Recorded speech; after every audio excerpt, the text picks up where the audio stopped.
Yazhpanam தெள்ளிப்பளை union கல்லூரியில் நேற்றைய தினம் நடைபெற்ற வருடாந்த இல்ல மெய்வல்லுநர் போட்டியின் போது இல்ல அலங்காரங்களுக்கு தடை விதிக்கப்பட்டிருந்தது.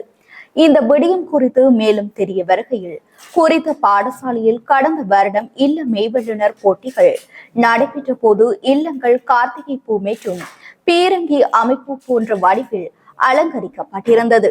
இந்நிலையில் பாடசாலையின் நிர்வாகத்தினர் விசாரணைக்கு அழைக்கப்பட்டிருந்தனர். அந்த விசாரணைகள் இதுவரை முடிவுக்கு வரவில்லை.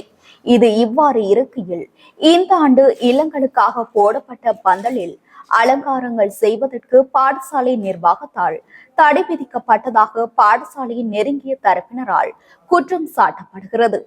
அத்துடன் சாதாரண அலங்காரம் கூட செய்ய வேண்டாம் என தடை விதிக்கப்பட்டதாக தெரிவிக்கப்படுகிறது.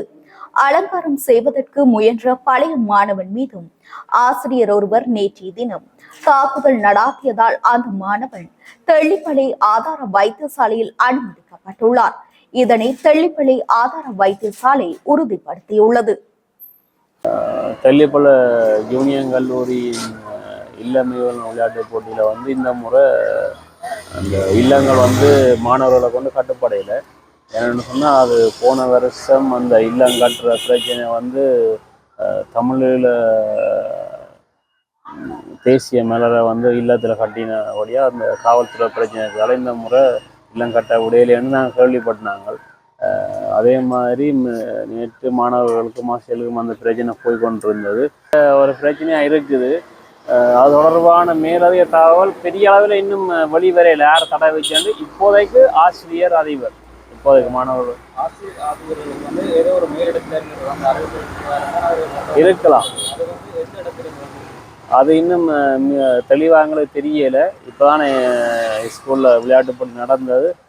இனி முடிச்சுட்டு மற்ற வேணைய மாணவர்களை நாங்கள் சந்திச்சுட்டு உங்களுக்கு மேலே தகவலை தாரோம். இப்போதைக்கு எங்களுக்கு அரசியல் புரசலான தகவலாம் இவ்வளவில் இருக்குது. அதை மாணவர்களும் ஆசிரியரும் வெளியே சொல்றது கொஞ்சம் தயக்கம் காட்டினோம். சாதாரணமான ஒரு அலங்கரிப்பு செய்யறதுக்கு மாற்றம் நான் இல்லம் கட்டுறதுக்கே இந்த முறை அவர்கள் அனுமதி கொடுக்கல. எல்லா இல்லம் பந்தெல்லாம் போட்டுருக்கு. இந்த விடயத்தால மாணவர்களோட மனநிலை எப்படி இருந்தது? மாணவர்களோட மனநிலை என்னன்னு சொல்ற அந்த ஒரு சந்தோஷம் இல்லாத ஒரு மனநிலையில நான் இறக்கி நம்ம இந்த வருஷம் பரீட்சையில தோன்றி விட்டு இனிமேல் பாடசாலைக்கு வராத அந்த மாணவர்கள் அவருடைய மனநிலை கொஞ்சம் தாக்கத்துலாம் இருக்கு.